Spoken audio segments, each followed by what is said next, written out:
ഷബാന റൂമിലേക്ക് ചെന്നപ്പോൾ അവിടെ അവളെ കാത്ത് അമൻ ഇരിക്കുന്നുണ്ടായിരുന്നു. അവൾ ഒന്നും മിണ്ടാതെ അവനെ മറികടന്ന് പോകാനൊരുങ്ങിയതും അവളെ ചുറ്റിപ്പിടിച്ച് വയറിൽ മുഖമമർത്തി നിന്നു. "നമുക്ക് ഒന്നും വേണ്ട ഉമ്മ. ഇനിയും അവർക്കിടയിലേക്ക് ചെന്നാൽ എനിക്കെൻ്റെ ഉമ്മയെ നഷ്ടമാകും. അവരിലൊരാൾക്ക് എന്തെങ്കിലും സംഭവിച്ചാൽ മറ്റേയാളെ ആർക്കും തടുക്കാൻ കഴിയില്ല. പരസ്പരം അത്രയും ഭ്രാന്തമായി പ്രണയിക്കുന്നവരാണവർ. അത് അറിയാവുന്നതല്ലേ? ഉമ്മാക്ക് എന്തെങ്കിലും പറ്റിയിട്ട് എനിക്കെന്ത് നേടിയിട്ടെന്താ?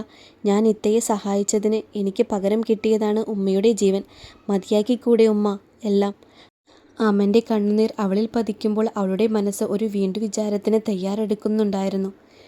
ക്ഷീണമെല്ലാം തീർന്ന് അഭി പതിയെ മയക്കത്തിൽ നിന്നും എഴുന്നേറ്റു. ആദ്യമായി ഒരാളുടെ വാത്സല്യച്ചൂടിൽ ഉറങ്ങിയത് കൊണ്ടാകാം അവന് മതിയാവുന്നുണ്ടായിരുന്നില്ല. അവൻ അവളുടെ മാറിൽ കിടന്നുകൊണ്ട് തന്നെ അവളുടെ മുഖത്തേക്ക് കണ്ണ് നട്ടിരുന്നു. ആദിയുടെ 2 കൈകളും അപ്പോഴും അവനെ ചുറ്റിപ്പിടിച്ചിട്ടുണ്ടായിരുന്നു. അഭിയുടെ കണ്ണുകൾ അവളുടെ മുഖം മുഴുവൻ ഓടി നടന്നു. അവളോടുള്ള സ്നേഹം കൊണ്ട് ഹൃദയം കവിഞ്ഞൊഴുകുന്നത് പോലെ തോന്നി. അവൻ്റെ മനസ്സിലൂടെ അവളെ കണ്ടതു മുതലുള്ള കാര്യങ്ങൾ കടന്നുപോയി. അവസാനം അത് അവൻ്റെ വിവാഹത്തിൽ എത്തി നിന്നു. "എൻ്റെ പെണ്ണ്, എൻ്റെ പാതി." അഭി അവളുടെ ഇരു സൈഡിലുമായി കൈകുത്തി ഉയർന്ന് അവളുടെ മുഖത്തിനൊപ്പം വന്നു. ആദ്യമായി അവളെ കാണുന്നത് പോലെ അവൻ നോക്കി നിന്നു. ഇന്നവൾ പതിവിലേറെ സുന്ദരിയായിരിക്കുന്നു. എൻ്റേതായതുകൊണ്ട് തോന്നുന്നതാണോ? ഈ കൺപീലികൾ കുറച്ചുകൂടി തിങ്ങിയോ? പുരികക്കൊടി ഒന്നുകൂടി വളഞ്ഞുവോ? അതോ ചുണ്ടുകൾക്ക് ചുവപ്പ് കൂടിയോ? ഈ മറുകന് ഇത്രയും കറുപ്പുണ്ടായിരുന്നോ? അവളുടെ ഉണ്ടക്കവിളുകൾക്ക് തുടിപ്പ് കൂടിയോ? അവയിൽ തൻ്റെ പല്ലുകൾ ആഴത്തിലിറക്കാൻ തോന്നി അവന്. അവൻ അവളുടെ നെറ്റിയിൽ ചുണ്ടുവിരൽ കൊണ്ട് തൊട്ടു.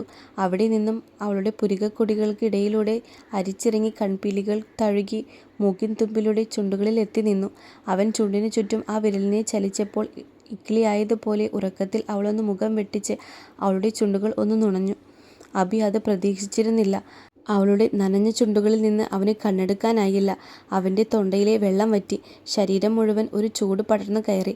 പേരറിയാത്ത എന്തൊക്കെയോ വികാരങ്ങൾ അവനിൽ വന്നു നിന്നു. ആ ചുണ്ടുകളിലെ മധുരം അവന് അതൊന്ന് രുചിക്കാതെ പറ്റില്ലെന്ന് തോന്നി. അവളുടെ കീഴ്ചുണ്ടിന് താഴെയുള്ള മറുകിൽ അവൻ്റെ പെരുവിരൽ വെച്ചൊന്ന് അമർത്തിയതും ആ ചുണ്ടുകൾ പതിയെ തുറന്നു. അവൻ പതിയെ, വളരെ കൊതിയോടെ അവളുടെ കീഴ്ചുണ്ടിനെ നുണഞ്ഞെടുത്തു. പെട്ടെന്ന് ഉറക്കം വിട്ട് കണ്ണു തുറന്നതും എന്താണ് നടക്കുന്നത് എന്നറിയാതെ അവളൊന്ന് പകച്ചു. കാര്യം മനസ്സിലാകുന്നതനുസരിച്ച് അവളുടെ കണ്ണുകൾ മിഴിഞ്ഞു വന്നു. ഇടയ്ക്കൊന്ന് തുറന്ന അവൻ്റെ ചെമ്പൻ മിഴികളിൽ അവൾ സ്വയം മറന്നു. അവൻ നാവുകൊണ്ട് അവളുടെ ചുണ്ടിനെ ഒന്ന് തഴുകി. ആദിക്ക് ശരീരത്തിൻ്റെ ബലം നഷ്ടമായത് അറിയാൻ കഴിഞ്ഞു. കൺപോളകളെ പോലും ഉയർത്തി നിർത്താൻ കഴിയാത്ത വിധം അവൻ്റെ ചുണ്ടുകൾ തീർത്ത ലഹരിയിൽ അവൾ തളർന്നുപോയി. അവൻ്റെ നാവ് അവളുടെ ഇരു ചുണ്ടുകളിലൂടെയും ഒഴുകി നടന്നു. പിന്നെ പതിയെ അവളുടെ നാവിനെ ചുറ്റിയെടുത്തു. ആദി ശ്വാസമെടുക്കാൻ കഴിയാതെ അവൻ്റെ തോളിൽ അമർത്തി പിടിച്ചു. അപ്പോഴും അവളുടെ ചുണ്ടിനെ മോചിപ്പിക്കാൻ അവൻ ഒരുക്കമായിരുന്നില്ല. അവളുടെ കീഴ്ചുണ്ടിനെ കടിച്ച് പിടിച്ച് ശ്വാസമെടുക്കാൻ അവളെ അനുവദിച്ചു. ആ നിമിഷത്തിൽ ആദി പരമാവധി ശ്വാസം ഉള്ളിലേക്കെടുത്തു. വീണ്ടും അവളുടെ ചുണ്ടിലേക്ക് ചേക്കേറുമ്പോൾ അഭിയുടെ കൈകൾ അവളുടെ മുഖത്തിൽ നിന്നും കഴുത്തിലേക്ക് അരിച്ചിറങ്ങി. അവളുടെ തൊണ്ടക്കുഴിയിൽ വിരൽ വെച്ച് അമർത്തിയതും ആദിയുടെ മുഖം ഒന്നുകൂടി ഉയർന്നു. ആവേശത്തോടെ അവൻ്റെ ചുണ്ടുകൾ അതിൻ്റെ ഇണയെ പുണർന്നുകൊണ്ടിരുന്നു. ശ്വാസം വീണ്ടും ഒരു തടസ്സമായപ്പോൾ മനസ്സില്ലാ മനസ്സോടെ അവളുടെ ചുണ്ടിൽ നിന്നും അമർത്തിക്കടിച്ച് അവൻ പിന്മാറി. അവളുടെ കഴുത്തിൽ മുഖം പൂഴ്ത്തി കിടന്നു. 2 പേരും നന്നായി കിതയ്ക്കുന്നുണ്ടായിരുന്നു. ആദിയുടെ ഉയർന്നു താഴ്ന്ന മാറിടം അവൻ്റെ നെഞ്ചിൽ അമരുന്നത് അവൻ അറിയുന്നുണ്ടായിരുന്നു. അവൻ തലയുയർത്തി അവളെ നോക്കി. ഇപ്പോഴും കണ്ണുകളടച്ച് തന്നെയാണ് കിടക്കുന്നത്. തൻ്റെ ചുംബനത്തിൻ്റെ ആലസ്യത്തിൽ കിടക്കുന്ന പെണ്ണിൻ്റെ മുഖം അവനിലെ പുരുഷന് വല്ലാത്ത സന്തോഷം നൽകി. ചോര തൊട്ടെടുക്കാൻ പാകത്തിൽ ചുവന്നു നിൽക്കുന്ന അവളുടെ ചുണ്ടുകൾ അവൻ വീണ്ടും മോഹിപ്പിക്കാൻ തുടങ്ങി. അവൻ വിരലുകൾ കൊണ്ട് അതിലൊന്ന് തടവിയും ആദി കണ്ണുകൾ വലിച്ചു തുറന്നു. കണ്ണുകൾ പരസ്പരം ഉടക്കി. അവളുടെ കണ്ണുകളിൽ നിറഞ്ഞു നിൽക്കുന്ന തന്നെ കണ്ടുകൊണ്ട് തന്നെ അവൻ്റെ മുഖം അവളുടെ ചുണ്ടുകളിലേക്ക് താഴ്ന്നു. ആദി പിടഞ്ഞുകൊണ്ട് അവൻ്റെ മുഖം കയ്യിലെടുത്ത് തടഞ്ഞു. "Please Abhi, don't start again. എനിക്ക് താങ്ങാൻ കഴിയുന്നില്ല." അവളത് പറയുമ്പോൾ പലപ്പോഴും വാക്കുകൾ മുറിഞ്ഞു പോകുന്നുണ്ടായിരുന്നു. അബി ഒന്ന് ചിരിച്ചുകൊണ്ട് അവളുടെ നെറ്റിയിൽ ചുണ്ടമർത്തി അവളുടെ മുകളിൽ നിന്നും മാറിക്കിടന്നു. മലർന്നു കിടക്കുന്ന തൻ്റെ ഹൃദയതാളം ശാന്തമാക്കുന്നവളെ അവൻ വലിച്ച് തൻ്റെ കൈക്കുള്ളിലാക്കി. "അബി, ഞാനൊന്നും ചെയ്യില്ല. ഇങ്ങനെ കിടന്നാൽ മതി." അവൾ അവൻ്റെ നെഞ്ചിൻ്റെ മുഖം ചേർത്ത് കിടന്നു. "അബി, ഇന്ന് ഞാൻ ആ നിയാസിനെ കെട്ടാൻ സമ്മതിച്ചിരുന്നുവെങ്കിലോ?" "ആര് നിന്നെ കെട്ടിയാലും നീ എൻ്റെ കൂടെ ജീവിക്കൂ." "അതെങ്ങനെ? ഞാനവനെ തട്ടും, എന്നിട്ട് നിന്നെ കെട്ടും." "ഭ്രാന്തൻ." അവളത് പറഞ്ഞതും അവൻ അവളുടെ ഇടുപ്പിലൂടെ കൈയിട്ട് അവൻ്റെ മുകളിലേക്ക് കയറ്റി കിടത്തി. "അതെ, ഭ്രാന്താണ്. ആ ഭ്രാന്തിൻ്റെ പേരാണ് ആദിഷ അഹമ്മദ്. അല്ല, ആദിഷ അബയാൻ ഹംദ്." അവനത് പറഞ്ഞുകൊണ്ട് അവളുടെ കവിളിൽ അമർത്തി കടിച്ചു. വേദനയോടെ എരിവ് വലിച്ച് അവൾ അവനെ കൂർപ്പിച്ചു നോക്കിയതും അവനൊരു ചിരിയോടെ അവളുടെ പിൻതലയിൽ കൈയമർത്തി ആ മുഖം തൻ്റെ നെഞ്ചോട് ചേർത്ത് വെച്ചു. ഇളം ചൂടുള്ള അവൻ്റെ നെഞ്ചിൽ ഹൃദയമിടിപ്പിൻ്റെ താളം കേട്ടുകൊണ്ട് കണ്ണടച്ച് കിടക്കുമ്പോൾ അവളുടെ ചുണ്ടിൽ നേർത്ത ഒരു പുഞ്ചിരിയുണ്ടായിരുന്നു. അവൻ്റെ മറുപടികൾ ചുമ്മാ സമ്മതിച്ചു കൊടുക്കുമ്പോൾ അവനിലുണ്ടായ സന്തോഷം നേരിട്ടറിഞ്ഞതിൻ്റെ പുഞ്ചിരി. തൻ്റെ പ്രണയത്തെ നെഞ്ചോടടക്കി പിടിച്ച് കിടക്കുന്ന അവനിലും ആ നിമിഷം കടന്നു വന്ന ചിന്തയും അതുതന്നെയായിരുന്നു.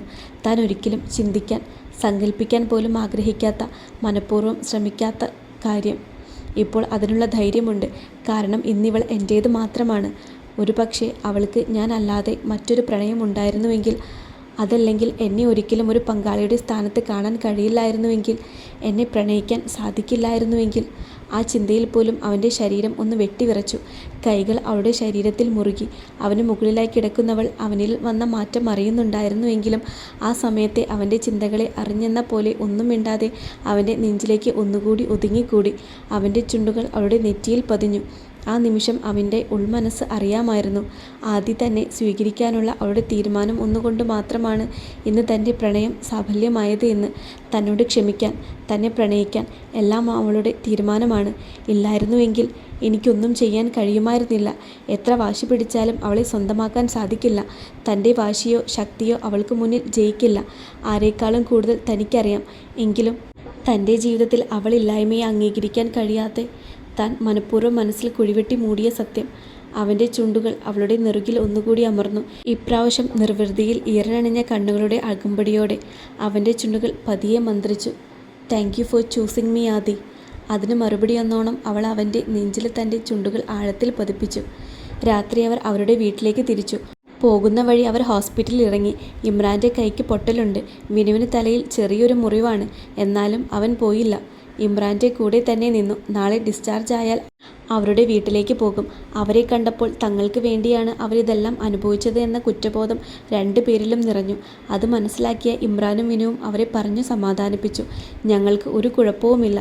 കുറച്ച് വേദനയുണ്ടായിരുന്നത് അതിന് കാരണക്കാരനായവനെ കുറച്ചു കഴിഞ്ഞ് സ്ട്രക്ചറിൽ കിടത്തി കൊണ്ടുവന്നപ്പോൾ മാറി. ഇമ്രാൻ പറഞ്ഞു. ശരിയാ, ആദി എന്തടിയാ അവനെ അടിച്ചത്? മുഖം മുഴുവനും ചോരയായിരുന്നു. കഷ്ടിച്ച് രക്ഷപ്പെട്ടതാണ് എന്ന് ഡോക്ടർ പറയുന്നുണ്ടായിരുന്നു. വിനു പറഞ്ഞു. പിന്നെയും കുറേ സമയം അവിടെ ചിലവഴിച്ചാണ് അവർ പോയത്. ഫിർദൗസിൻ്റെ മുറ്റത്ത് ബൈക്ക് നിർത്തി അവർ ഇറങ്ങി. നിലാവിൽ മുങ്ങിക്കുളിച്ച ആ വീട് അവർക്കായി ഒരുങ്ങി നിൽക്കുകയായിരുന്നു. മഴ വരുന്നതിന് മുന്നോടിയായി തണുത്ത കാറ്റ് അവിടെയാകെ വീശുന്നുണ്ടായിരുന്നു. അകത്തേക്ക് കയറാനൊരുങ്ങിയ ആദിയെ അബി കൈകളിൽ കോരിയെടുത്തു. പുറത്തെ തണുപ്പിൽ അവൻ്റെ കൈകളിലെ ചൂട് അവൾ ആസ്വദിച്ചു. അവൻ അവളുമായി അകത്തേക്ക് കയറി. രാവിലത്തെ പ്രശ്നങ്ങൾ അലങ്കോലമാക്കിയ വീട് ഉപ്പ ആളെ വിട്ട് ശരിയാക്കിയിരുന്നു. അബി അവളെ ഹാളിൽ വെച്ച് തറയിൽ നിർത്തി. Welcome my home Wi-Fi. അവൻ അവളുടെ കാതിൽ ചുണ്ടു ചേർത്ത് പതിയെ പറഞ്ഞു. അവളുടെ തലയിലെ സ്കാർഫ് അവൻ അഴിച്ചെടുത്തു. ആ മുടിയിൽ മുഖം പുഴുത്തി അവളെ ചേർത്ത് പിടിച്ചു. എനിക്കൊന്ന് ഫ്രഷ് ആവണം അബി. കുറേ സമയമായിട്ടും അവൻ വിടുന്നില്ലെന്ന് കണ്ടതും അവൾ പറഞ്ഞു. അവൻ മനസ്സിലാ മനസ്സോടെ അവളെ വിട്ടു. അവൻ്റെ കവിളിൽ ഒന്ന് തലോടി അവൾ റൂമിലേക്ക് പോയി. അവൾ പോയ വഴി ഒന്ന് നോക്കി അവൻ അടുത്ത റൂമിലേക്ക് നടന്നു. ബാത്റൂമിലെ മിററിന് മുന്നിൽ കൈ ഊന്നി നിൽക്കുകയാണ് ആദി. എന്തിനാ ഇത്രയും പരിഭവം? എൻ്റെ അബിയല്ലേ? അവനിൽ ചേർത്ത് നിൽക്കുമ്പോൾ ഇന്നെന്താണ് പതിവില്ലാത്തൊരു വെപ്രാളം? തൻ്റെ ഉയർന്ന ഹൃദയതാളം അവൻ അറിയാതിരിക്കാൻ ഒരുപാട് കഷ്ടപ്പെടേണ്ടി വന്നു. എന്തിന്? ഇന്ന് പൂർണ്ണമായും അവൻ്റേതാവുമെന്നുള്ളത് കൊണ്ടോ? ആദി വെള്ളം മുഖത്തേക്ക് അടിച്ചടിച്ച് തൻ്റെ മനസ്സിലെ സംഘർഷം കുറയ്ക്കാൻ ശ്രമിച്ചു. ഈ സമയം ഷവറിന് കീഴിൽ നിന്ന് അബിയും തൻ്റെ മനസ്സിനെ വരുതിയിൽ വരുത്താൻ ശ്രമിക്കുകയായിരുന്നു. കുളി കഴിഞ്ഞ് പുറത്തിറങ്ങിയതും ആദി അവനെ അവിടെയെല്ലാം നോക്കി. അടുക്കളയിൽ നിന്ന് ശബ്ദം കേട്ടതും അവൾ അങ്ങോട്ടേക്ക് പോയി. അവിടേക്ക് ചെന്നതും അവൾ കണ്ടത് ബാത്ത് ടവൽ മാത്രം ധരിച്ച് കോഫി ഉണ്ടാക്കുന്ന അബിയെയാണ്. അവളുടെ കണ്ണുകളിൽ അവൻ്റെ ഉറച്ച ശരീരത്തിലൂടെ ഒഴുകി നടന്നു. കുളി കഴിഞ്ഞതിൻ്റെ അടയാളമായി ശരീരത്തിൽ അങ്ങിങ്ങായി വെള്ളത്തുള്ളികൾ പറ്റിപ്പിടിച്ച് നിൽക്കുന്നുണ്ട്. തല നല്ലോണം തോർത്തിയിട്ടില്ലാത്തതിനാൽ മുടിയിഴകളിലെ വെള്ളം പുറത്തെ പേശികളിലൂടെ ഒലിച്ചിറങ്ങുന്നു. ആരോ നിയന്ത്രിക്കുന്നത് പോലെ അവൾ അബിയുടെ അടുത്തേക്ക് ചുവട് വെച്ചു. കോഫിയുമായി തിരിഞ്ഞതും തൻ്റെ അടുത്തേക്ക് നടന്നു വരുന്ന ആദിയെ അവൻ അടിമുടി നോക്കി. വൈറ്റ് ഫുൾ സ്ലീവ് ടീഷർട്ടും വൈറ്റ് കോട്ടൺ ഫുൾ ലെങ്ത് സ്കേർട്ടുമാണ് വേഷം. തല മറയ്ക്കാതെ മുടി മുഴുവൻ അഴിച്ചിട്ടിരിക്കുന്നു. അവളിൽ നിന്ന് ഉയരുന്ന പരിമളം അവന് ചുറ്റും പരക്കുന്നത് പോലെ തോന്നി അവന്. കണ്ണുകളിൽ ഇത് വരെ കണ്ടിട്ടില്ലാത്ത ഒരു ഭാവം. അവൾ തൊട്ടടുത്ത് വന്ന് നിന്നതും അവൻ അറിയാതെ ഒരടി പിറകോട്ട് പോയി. You are so hot. അവൻ്റെ വിരിഞ്ഞ നെഞ്ചിലൂടെ വിരലോടിച്ചുകൊണ്ട് അവൾ പറഞ്ഞു. അബിയുടെ മുഖത്തെ പതർച്ച ആദിയിൽ അവൾ അറിയാതെ തന്നെ ഒരു കുസൃതി ഭാവം കൊണ്ടുവന്നിരുന്നു. അവൾ പെരുവിരൽ ഉയർന്ന് അവൻ്റെ കഴുത്തിലൂടെ കൈയിട്ട് പിടിച്ചു. ഈ വേഷത്തിലാണോ എന്നും കോഫി ഉണ്ടാക്കാറ്? കാറ്റുപോലെ അവളത് ചോദിക്കുമ്പോൾ ശ്വാസം അവൻ്റെ ചുണ്ടിൽ തട്ടുന്നുണ്ടായിരുന്നു. അഭി ഒന്ന് ഉമിനീരിറക്കി. അവളിൽ നിന്ന് കണ്ണെടുക്കാൻ കഴിയുന്നില്ല. അവളുടെ വശ്യമായ ചിരിയും കണ്ണുകളിലെ ലാസ്യഭാവവും അവനിൽ വല്ലാത്ത പരവേശം നിറച്ചു. ഇരു കൈകളിലും കോഫിയുമായി അവളെ ചേർത്ത് പിടിക്കാൻ കഴിയാതെ നിന്നു. അല്ല, ഡ്രസ്സ് റൂമിൽ. നീ അവിടെ? അതുകൊണ്ട് ഞാൻ കോഫി. വാക്കുകൾ കിട്ടാൻ അവൻ ഒരുപാട് ബുദ്ധിമുട്ടുന്നുണ്ടായിരുന്നു. എനിക്കിപ്പോൾ കോഫി വേണ്ട. മധുരമില്ലാതെ കുടിക്കണ്ടേ? Can I drink something else? അവൾക്ക് അടിമയായതുപോലെ അവൻ ശരിയെന്ന് തലയാട്ടി. അവൻ്റെ കണ്ണുകളിലേക്ക് നോക്കിക്കൊണ്ട് തന്നെ അവളുടെ ചുണ്ടുകൾ അവൻ്റെ ചുണ്ടിനെ പൊതിഞ്ഞു. അഭി കണ്ണുകൾ ഇറുക്കി അടച്ചു. ആദി വല്ലാതെ കൊതിയോടെ അവൻ്റെ ചൊടികളെ നുണഞ്ഞുകൊണ്ടിരുന്നു. അവൻ്റെ ഉമിനീരിനാൽ അവൾ ദാഹം തീർത്തു. അഭിയുടെ കൈകളിൽ നിന്നും കോഫി കപ്പ് താഴെ വീണ് പൊട്ടിച്ചിതറി. കൈകൾ സ്വതന്ത്രമായതും അവ അവളുടെ ഇടുപ്പിൽ ശക്തിയിൽ മുറുക്കി. അവൻ്റെ നഗ്നമായ ശരീരത്തിൽ അവൾ അമർന്നു. അഭി അവളുമായി ഒന്ന് തിരിഞ്ഞു. ചുണ്ടുകൾ വേർപ്പെടുത്താതെ അവളെ ക്യാബിനിന് മുകളിലേക്ക് കയറ്റിയിരുത്തി. അവൻ്റെ വലതുകൈ അവളുടെ നട്ടലിലൂടെ അരിച്ചു കയറി അവളുടെ മുടിക്കുള്ളിൽ ഒളിച്ചു. അവൻ മുടി പിടിച്ച് വലിച്ചതും ആദിയുടെ മുഖം ഒന്നുകൂടി ഉയർന്നു. അവിടെ മുതൽ ആദിയിൽ നിന്നും ആ ചുംബനം അവൻ ഏറ്റെടുത്തു. ആദിയുടെ ചുംബനം സൗമ്യവും ശാന്തവുമായിരുന്നുവെങ്കിൽ അഭിയുടേത് വന്യവും തീവ്രവും ഏറിയതുമായിരുന്നു. അവളുടെ ഇരു ചുണ്ടുകളും അവൻ ആവേശത്തോടെ മാറി മാറി രുചിച്ചു. ആദിയുടെ വിരലുകൾ അവൻ്റെ മുടിയിൽ മുറുക്കി. ശ്വാസനിശ്വാസങ്ങളുടെ ശബ്ദം മാത്രം ആ വീട്ടിൽ മുഴങ്ങിക്കേട്ടു. അവരുടെ ശരീരം ചൂടുപിടിക്കാൻ തുടങ്ങി. അതിന് തീവ്രത കൂട്ടാൻ എന്ന പോലെ പുറത്ത് മഴ ആർത്തലച്ചു പെയ്യാൻ തുടങ്ങി. അഭിയുടെ കൈകൾ അവളിൽ സ്ഥാനം തെറ്റി സഞ്ചരിച്ചു. അത് ടോപ്പിനുള്ളിലേക്ക് കയറി അവളുടെ നഗ്നമായ വയറിൽ ചലിച്ചു തുടങ്ങിയതും ആദി ഒന്ന് കുതറി അവൻ്റെ കൈ തടഞ്ഞു. നിയന്ത്രണമില്ലാതെ അവളുടെ ചുണ്ടുകൾ ആസ്വദിച്ചു കൊണ്ടിരിക്കുന്നവൻ അത് നിർത്തി അവളെ നോക്കി. കണ്ണുകൾ അടച്ച് ആഞ്ഞു ശ്വാസമെടുക്കുന്നവളെ അവൻ കാലിൽ പിടിച്ച് വലിച്ച് തൻ്റെ അരയിൽ ലോക്ക് ചെയ്യിപ്പിച്ചു. അവൻ്റെ പ്രവൃത്തികൾ അവൾ പിടഞ്ഞുകൊണ്ട് കണ്ണു തുറന്നു. അവനെ നോക്കാൻ കഴിയാതെ അവ നാലുപാടും പായുന്നുണ്ടായിരുന്നു. You started this Adi. Now I can't stop. അതും പറഞ്ഞ് അവൻ അവളുടെ നാഭിച്ചുടിയിൽ വിരൽ അമർത്തിയതും ആദി വില്ലുപോലെ പിറകോട്ട് വളഞ്ഞു. അഭി കുനിഞ്ഞ് അവളുടെ കഴുത്തിലെ ഞരമ്പിൽ പല്ലുകൾ അഴ്ത്തി. ആ സമയത്ത് ആദിയിൽ നിന്ന് ഉയരുന്ന ശീൽക്കാരം ആസ്വദിച്ചുകൊണ്ട് അവൻ്റെ മുഖം അവളുടെ കഴുത്തിൽ പരതി നടന്നു. അവളിൽ പൂർണ്ണമായും അലിഞ്ഞു ചേരാനുള്ള മോഹം അധികരിച്ചതും അവൻ അവളുമായി റൂമിലേക്ക് നടന്നു. അവളെ ബെഡിലേക്ക് കിടത്തി അവൻ അവളുടെ മുകളിലേക്ക് ചാഞ്ഞു. വീണ്ടും പതിർമടങ്ങ് ആവേശത്തോടെ അവളുടെ ചുണ്ടുകളെ ചേക്കേറി. അവൻ്റെ കൈകൾ മാറിലേക്ക് ഇറങ്ങാൻ തുടങ്ങുന്നതിന് മുൻപ് അവൻ തലയുയർത്തി അവളെ നോക്കി. അവൻ്റെ കണ്ണുകൾ അനുവാദം ചോദിക്കുന്നത് കണ്ടതും അവൻ്റെ മുടിയിൽ തൻ്റെ വിരലുകൾ ഒന്നുകൂടി മുറുക്കി അവനെ താഴേക്ക് അമർത്തി ചുണ്ടുകൾ കടിച്ച് അവൾ സമ്മതം അറിയിച്ചു. അഭിയുടെ ചുണ്ടും കൈയും അവളിൽ അലിഞ്ഞു നടന്നു. വസ്ത്രങ്ങൾ ഓരോന്നായി അടർന്നു വീണു. പകരം അവൻ്റെ ശരീരം അവൾക്ക് പുതപ്പായി മാറി. പുറത്ത് ആർത്തലച്ച് പെയ്യുന്ന മഴയുടെ അതേ തീവ്രതയിൽ അഭി തൻ്റെ പെണ്ണിലേക്ക് പെയ്തിറങ്ങി. അവൻ ആഴ്ന്നിറങ്ങുമ്പോൾ അവളിലുണ്ടായ വേദനയ്ക്ക് അവൻ ചുംബനങ്ങൾ കൊണ്ട് മരുന്നായി. അവസാനം അവളിലെ പെണ്ണിനെ പൂർണ്ണമാക്കി തളർന്നുകൊണ്ട് അവൻ അവളുടെ മാറിലേക്ക് വീണു. ആദ്യം അവനെ ഇരു കൈകളും കൊണ്ട് പൊതിഞ്ഞു പിടിച്ചു. പതിയെ അവൻ്റെ തലയിൽ തലോടിക്കൊണ്ടിരുന്നു. ക്ഷീണം വിട്ടകന്നതും അഭി അവളിൽ നിന്നും മാറി സൈഡിലേക്ക് കിടന്നു. അവളെ തന്നെ നോക്കിക്കൊണ്ടിരുന്നു. ആദ്യം അവനെ കൂർപ്പിച്ചു നോക്കി ഒരു പുതപ്പെടുത്ത് തൻ്റെ മേലേക്കിട്ടു. അത് കണ്ട് അഭി ചിരിച്ചുകൊണ്ട് അവളെ പിടിച്ച് അടുത്തേക്ക് വലിച്ചു. അവളുടെ അരയിലൂടെ കൈയിട്ട് ചേർത്ത് പിടിച്ചു. എന്തൊക്കെ പ്ലാനിങ് ആയിരുന്നു എനിക്കെന്നറിയാമോ? കുറച്ചുകൂടി കാലം പ്രണയിച്ച് നടന്ന് പിന്നെ പതിയെ നിന്നെ എല്ലാ തരത്തിലും സ്വന്തമാക്കണമെന്നൊക്കെയായിരുന്നു. ആ പ്ലാനിങ് ആണ് മുഴുവനായും നിൻ്റെ ഒറ്റ ഉമ്മ കാരണം വെള്ളത്തിൽ വരച്ച വര പോലെയായത്. ആദ്യം ഒന്നും മിണ്ടാതെ അവൻ്റെ മുഖത്തിലൂടെ വിരലോടിച്ചു. അവൻ ആ കൈ പിടിച്ച് കൈപ്പത്തിയിൽ അമർത്തി ഉമ്മ വെച്ചു. അവൾ അവനെ തൻ്റെ മാറിലേക്ക് ചേർത്ത് പിടിച്ചു. പതിയെ അവനെ തട്ടി ഉറക്കുമ്പോൾ അവളുടെ ചുണ്ടുകൾ ഏറെ തവണ അവൻ്റെ നെറുകയിൽ പതിയുന്നുണ്ടായിരുന്നു.